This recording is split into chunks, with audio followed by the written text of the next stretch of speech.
이 컨셉트의 요소는 원래는 2교시에 할 내용들이었는데 조금 땡겨서 조금만 얘기를 드릴게요. 컨셉트의 직접적인 요소를 학술적으로 정리하게 되면 고객 지향성, 응축성, 창의성, 지속성, 조화성, 일관성, 보완성 이것만 정리된 내용이기를 해요.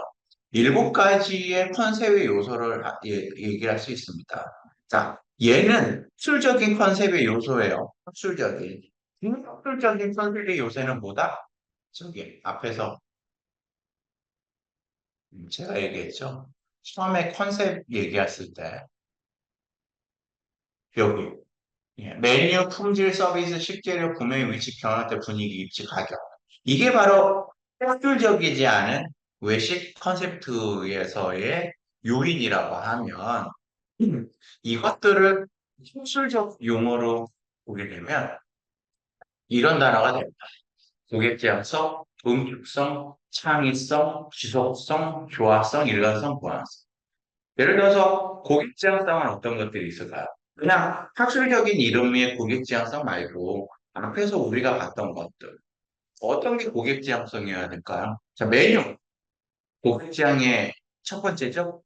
프로덕트잖아요. 이게 고객 지향성의 첫 번째예요. 아니, 원하는 메뉴, 방금 얘기한 것처럼 피자는 왜 나눠 먹어야 돼? 혼자 먹으면 안 돼? 그리고 남기지 않아도 되잖아. 그게 바로 고객 지향성이라는 거예요. 장소, 고객이 찾아가기 좋은 장소에 있어야 되죠. 나는 계단을 올라가는 게 싫어. 나는 지하에 내려가기 싫어.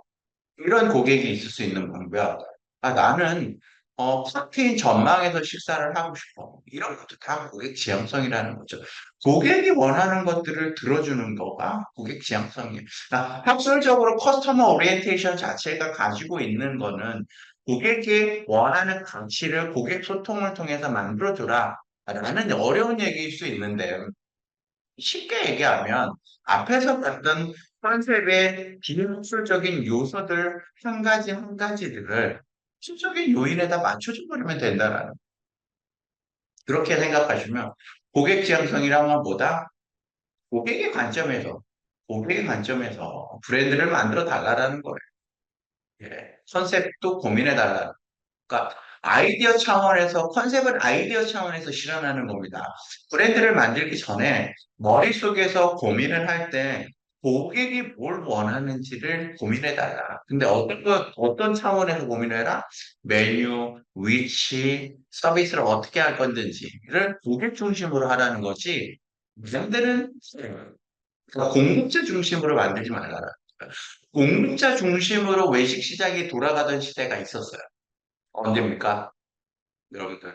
산업혁명 때예요, 산업혁명 때.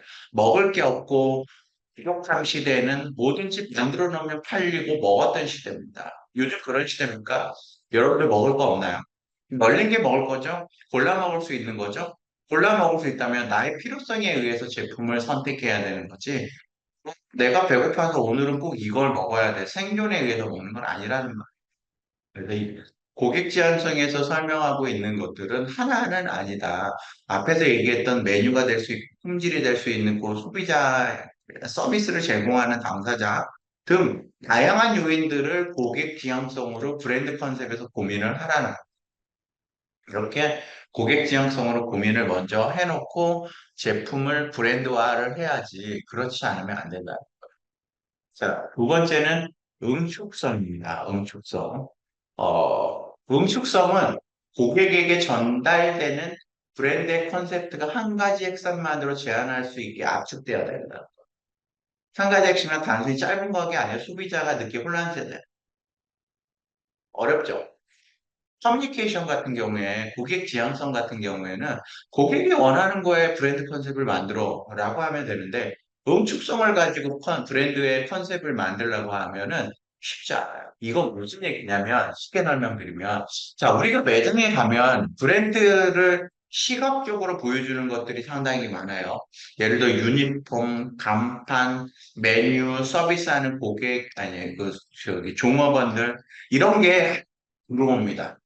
근데 어때요? 이것들이 우후죽순 중구난방으로 표현되어 있으면 어렵죠? 간판은 설렁탕인데 매장에 들어갔더니 설렁탕이 아닌 다른 것을 판매하고 있어요. 그러면 고객은 이해하지 못합니다. 아니, 그 컨셉이 왜 이래? 자, 설렁탕의 간판을 달았으면 그 매장은 설렁탕을 팔아야 돼요. 근데 또 매장에서 일하는 그, 종업원들의 유니폼이 갈비집의 유니폼 남는 유니폼을 입고 있어. 혼란스럽죠? 나 설렁탕 먹으러 왔는데 이 집 갈비 파나? 나 갈비 시켜야 되나? 이것도 응축성의 입장에서 보면 안 맞는다. 자, 이렇듯 다양한 거, 그 학술적인 앞에서 말했던 브랜드 컨셉의 요인들을 머릿속에다가 생각을 해놓고 응축성의 관점은 학술적에서 관점에서 보면 현장에서 어떻게 브랜드 컨셉이 이루어져야 된다? 하나로 통일되게 보여줘야 된다는 거야. 색깔도 마찬가지예요.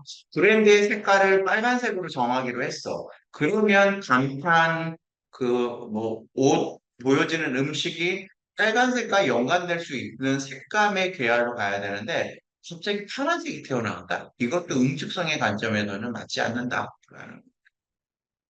자, 걔가 제일 브랜드 컨셉에서 중요하게 생각하는 겁니다. 바로 이 신성이에요. 학교에서 강의를 할 때 학생들이 가졌으면 하는 두 가지가 있습니다. 여러분들이 세상에 나가서 직장을 다니고 성공하기 위해서 회사에서 여러분들한테 요구하는 거는 두 가지밖에 없습니다. 그게 바로 전문성과 창의성입니다. 브랜드에서도 마찬가지입니다. 브랜드에서는 전문성을 요구할 수는 없는데 브랜드는 창의적이어야 된다는 거예요. 브랜드. 여러분들은 20대를 우리가 채용을 할 때 가장 중요하게 생각하는 거는 전문적일 수는 않을 수 있어요. 뭐 일을 안 해봤으니까. 그런데 창의성을 압도적으로 높아야 돼. 세상에 없는 것들을 창안하고 만들어낼 수 있는 창의성이야말로 브랜드 컨셉에서 제가 가장 중요하게 여기는 요인입니다. 요소입니다. 그렇죠? 독창. 이러한 아이디어를 실제 실행할 수 있는 것으로 이른다는 새로운 브랜드를 만들어낼 수 있다는 거죠. 어떤 것들이 있을까? 우리 주변에.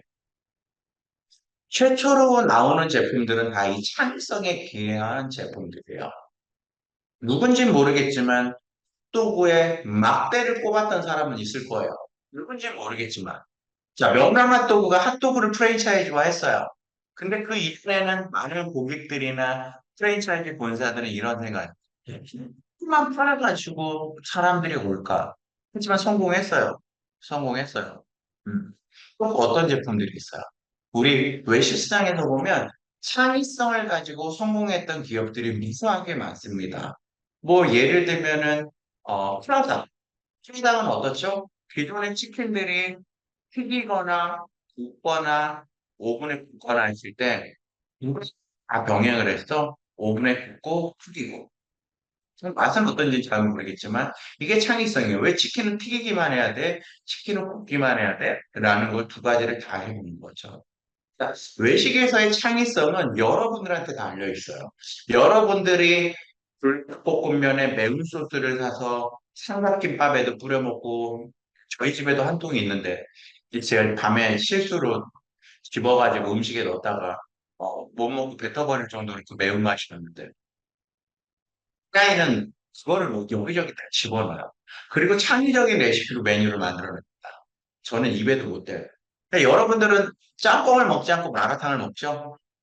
마라탕은 처음부터 중국 거였어요. 근데 한국에 오고 나서는 이 마라 맛이라는 것들이 다양한 메뉴에 들어갔죠. 로제도 마찬가지죠. 로제의 맛은 스파게티에서만 형용되는 맛이었는데 로제를 떡볶이에 섞던가 다른 짬뽕에 섞던가 해서 로제 짬뽕, 로제 떡볶이들을 만들었어요.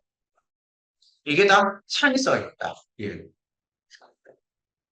외식에서 성공할 수 있는 가장 큰 브랜드 컨셉은 그래서 제가 창의성이라고 얘기를 드리는 거예요. 창의성이 없으면 브랜드를 만들어내시면 안 돼요.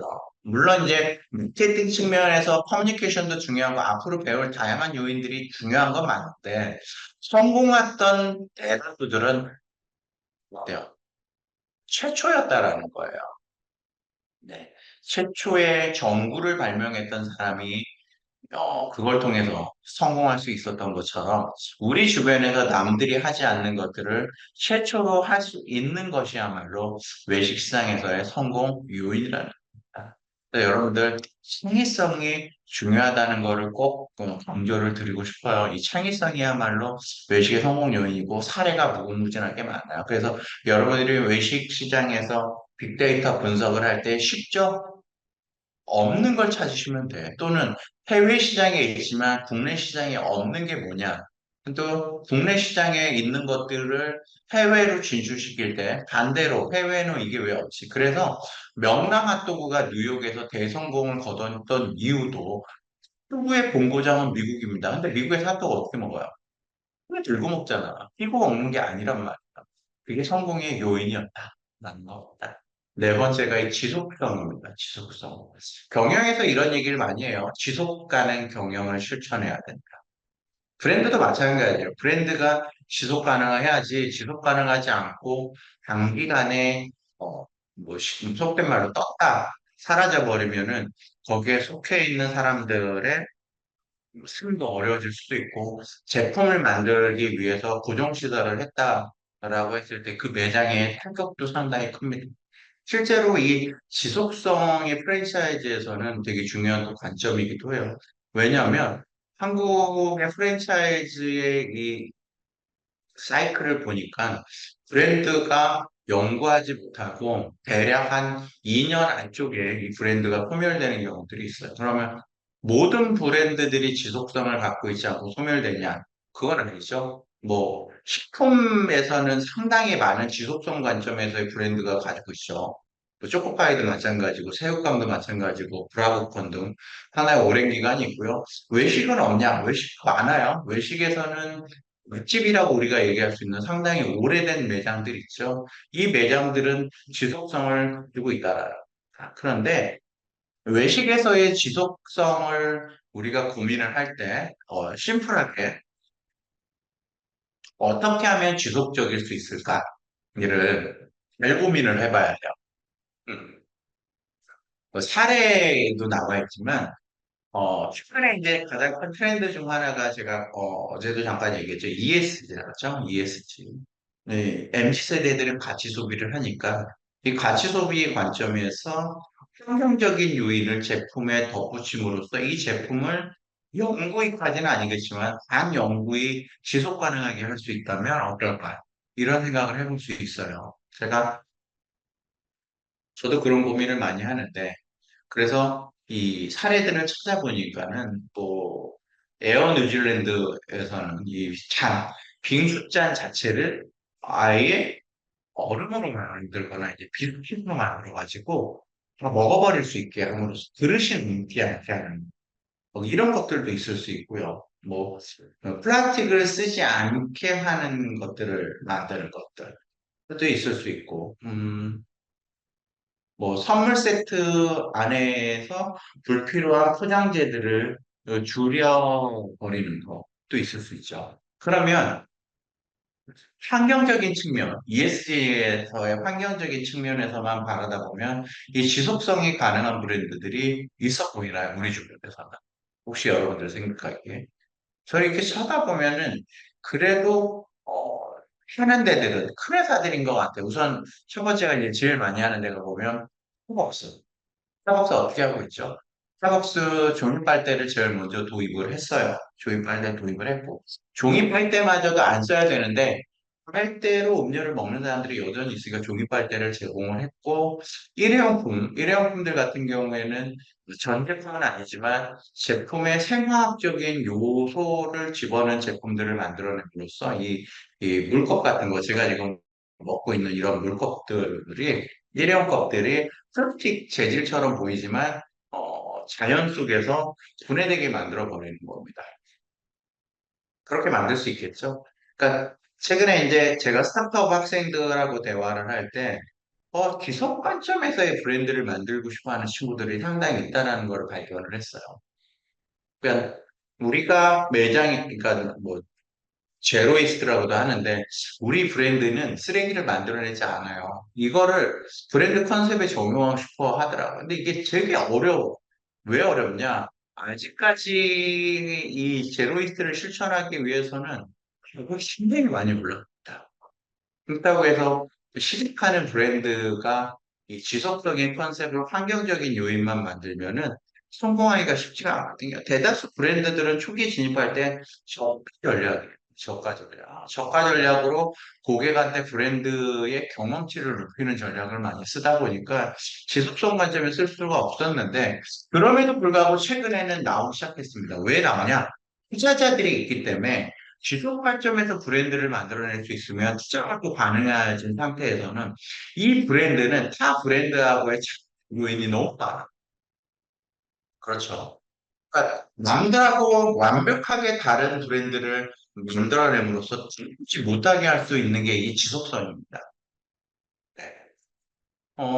1위 브랜드들이 지속성을 갖고 가기 위해서는 계속적인 노력을 하는데, 음, 본죽을 예를 들면, 본죽 같은 경우에는 여러분은 뭐 죽을 잘 안 먹어서 잘 모르겠지만 본죽이 지속성을 갖고 가기 위해서는 메뉴 쪽에 지속성을 뒀어요. 우리가 일상생활에서 먹지만 돈을 주고 먹지 않을 것만 같은 것들을 메뉴화했죠. 그게 바로 죽이었어요.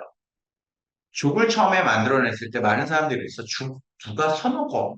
집에서 먹는 건데 누구나 쉽게 만들 수 있는 게 죽 아니야? 라는 생각을 했을 때 본죽은 이런 애가 있죠.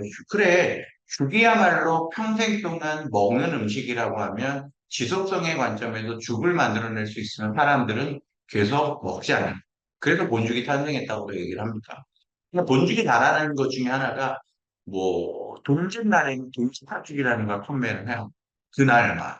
근데 이 동짓팥죽이 얼마나 잘 팔리냐면 저도 한번 먹어보려고 했지만 동짓팥죽 먹는 게 쉬운 일은 아니에요.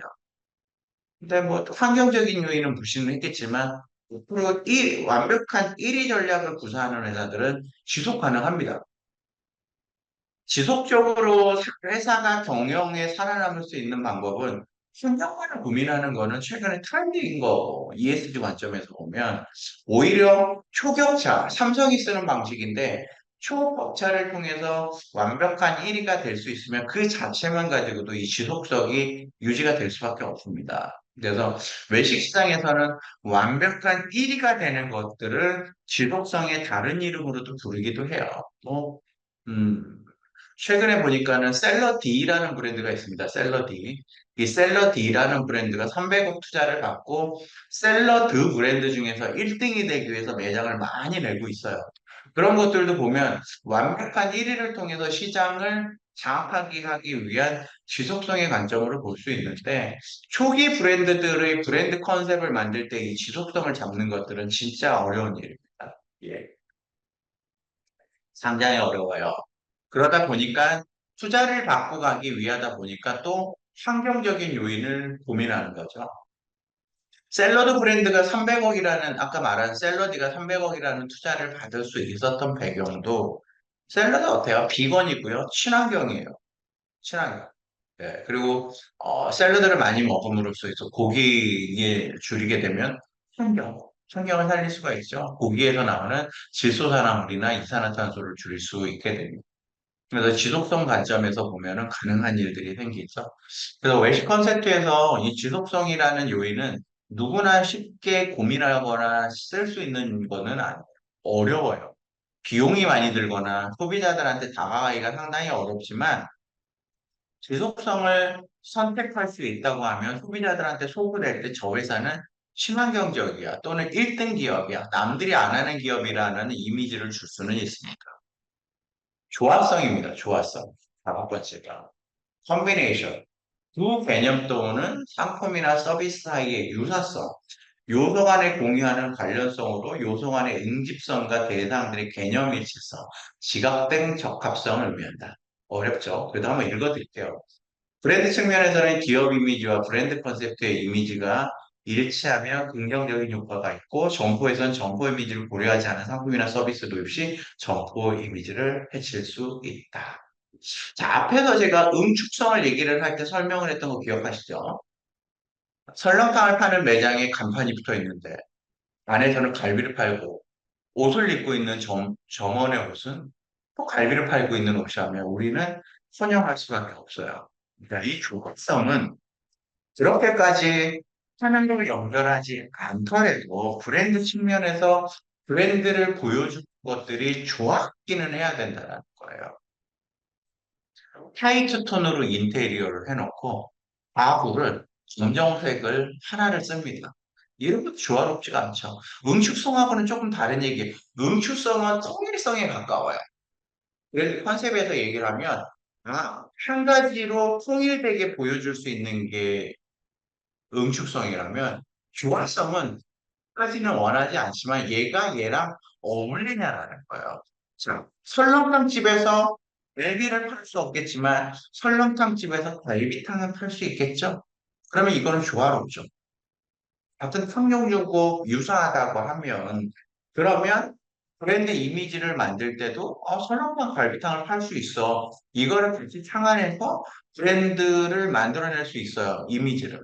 뭐 그냥 막 생각난 거지만 설렁탕, 갈비탕 다른 뭐 이런 탕 종류를 파니까 브랜드 이름을 진짜 재미있게 탕탕탕 영화 놈놈놈처럼 탕탕탕이라고 만들고 우리는 탕 종류를 판매합니다. 라고 이건 조화롭다라는 거예요. 근데 간판에다가 설렁탕이라고 해놓고 갈비 하나 버리면 이걸 조화롭게 만들 거냐는 거예요.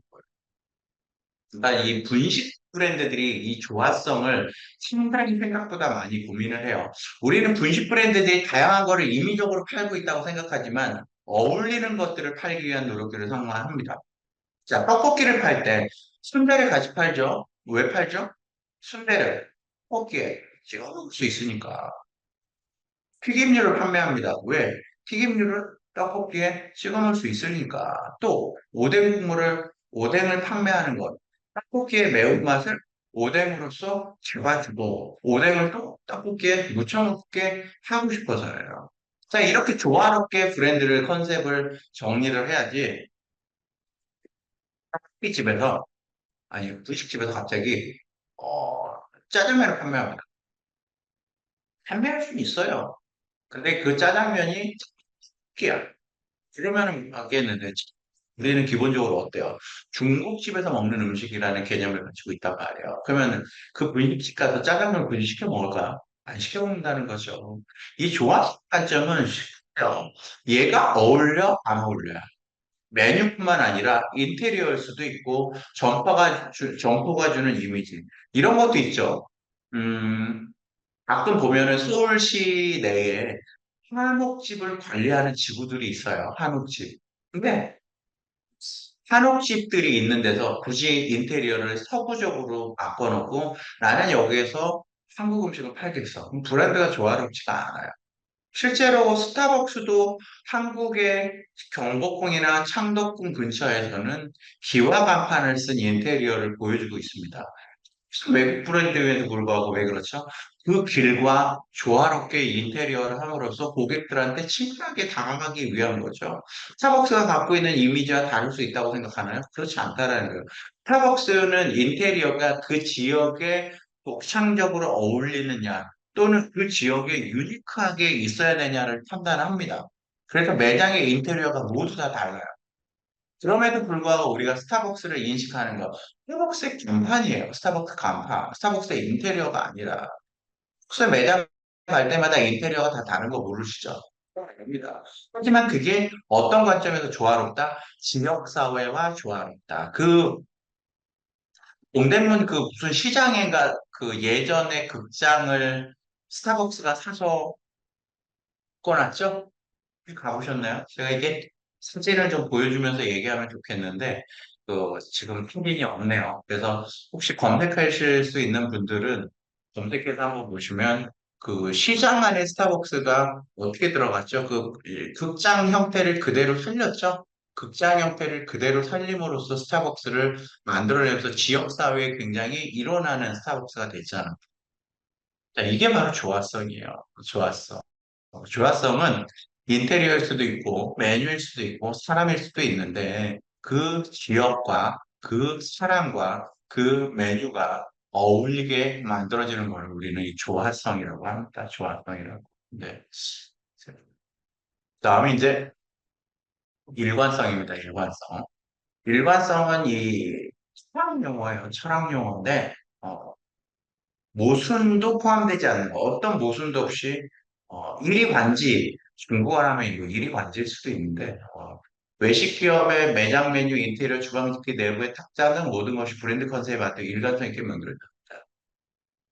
자, 이제 여러분들 머릿속에서 헷갈릴 수 있어. 응축성, 조화성, 일관성. 아니, 너무 유사하지 않나요? 일관성이 응축성하고 비슷하긴 하지만 또 응축성하고는 또 다른 느낌이 뭐냐? 응축성은 보여짐에 있어서 표현돼야 된다라는 거예요.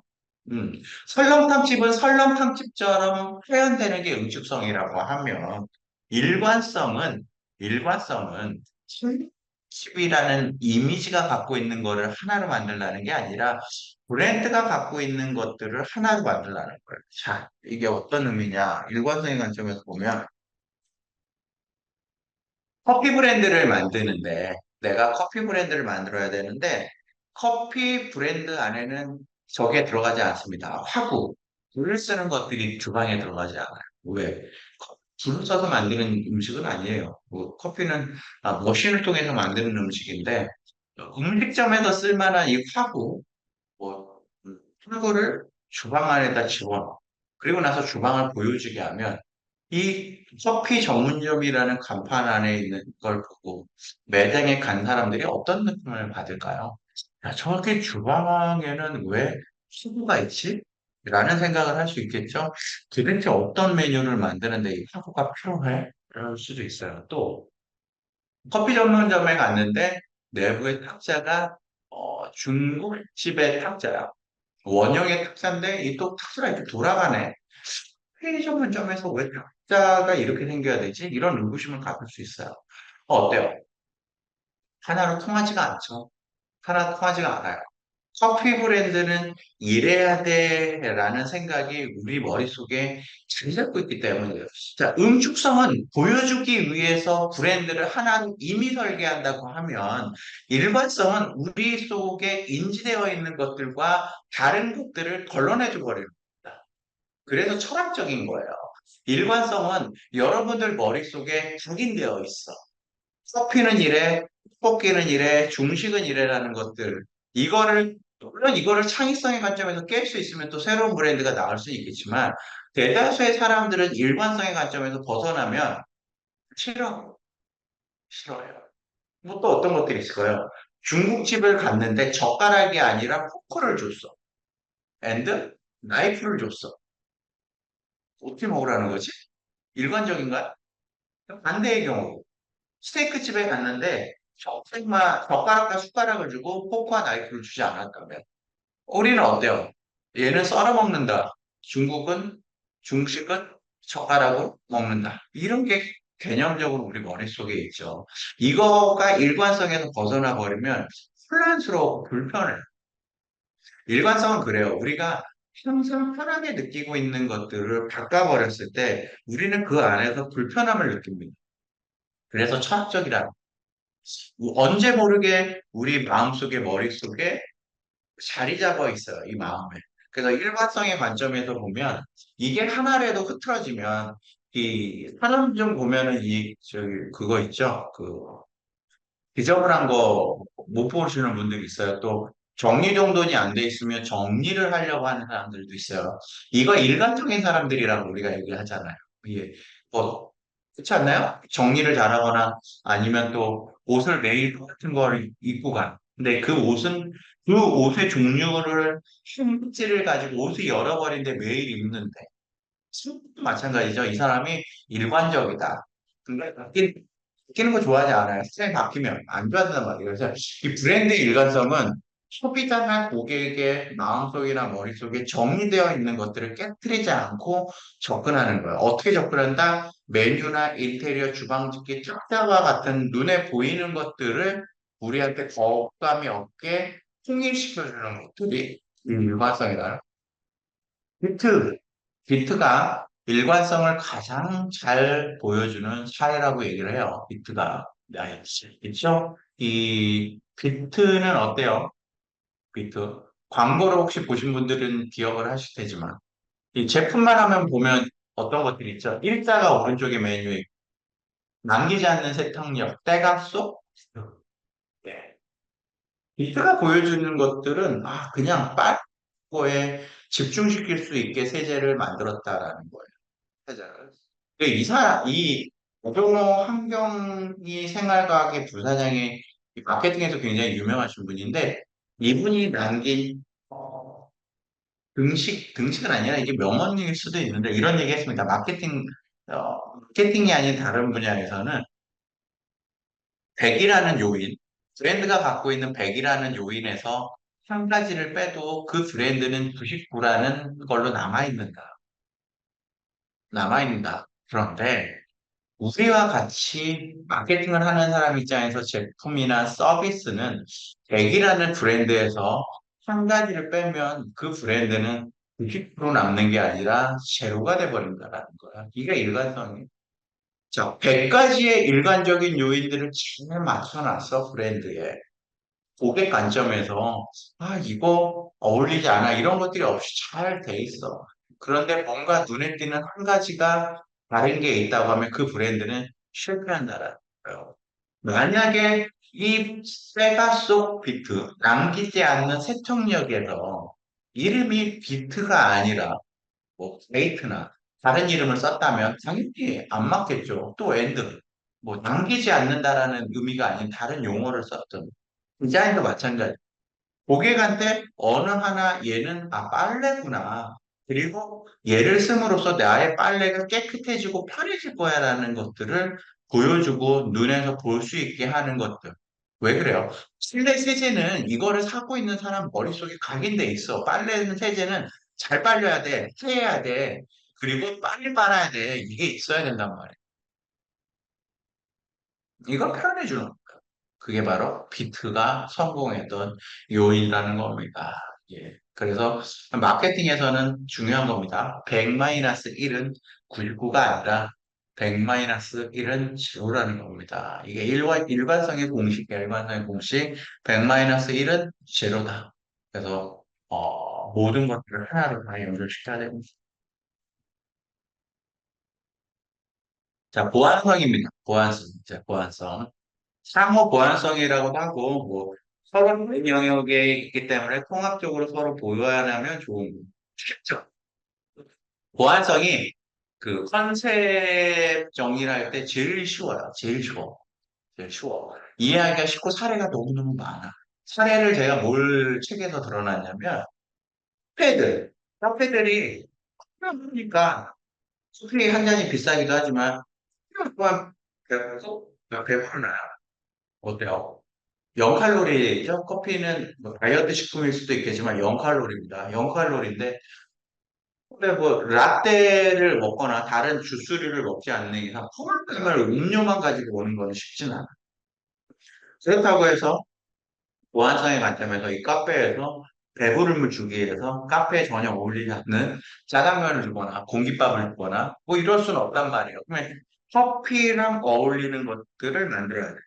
그러다 보니까 대체적으로 커피 문화가 잘 적응되어 있는 유럽에서 보면 이 베이커리를 커피랑 먹는 문화가 있습니다.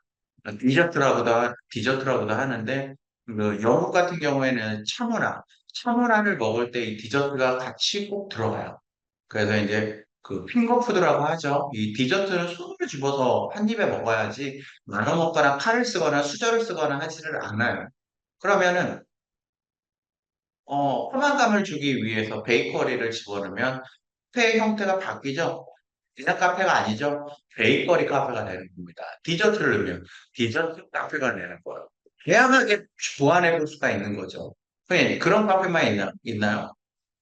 만약에 카페에서 만화를 볼 수 있는데 어, 커피를 먹는 동안에 책을 볼 수 있는 환경을 제공을 해준다고요. 개인적으로 가장 좋아하는 거는 그 만화 카페예요, 만화 카페. 어, 만화책을 보면서 커피를 마실 수 있으면 얼마나 행복해요. 책 보는 거 재밌잖아요. 근데 목은 마르잖아. 그렇다고 뭐 밥 먹는 것까지는 아니도 커피랑 책이랑 연결시키면 되게 이게 궁합이 잘 맞아요. 그 이제 학교 내에서도 조용하고 시원한 데에서 제가 이렇게 책을 읽을 때는 커피를 한 잔을 마시거든요.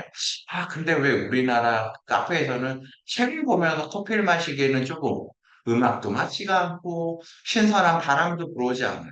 외국은 길거리에 의자나 탁자들이 준비되어 있어서 책을 편하게 보면서 바람을 맞으면서 지나가는 사람을 보면서 커피 한 잔 마시기 좋지만 우리나라는 이제 예전에 이게 불법이었고 공간이 협소하다 보니까 다 안으로 들어가 있죠.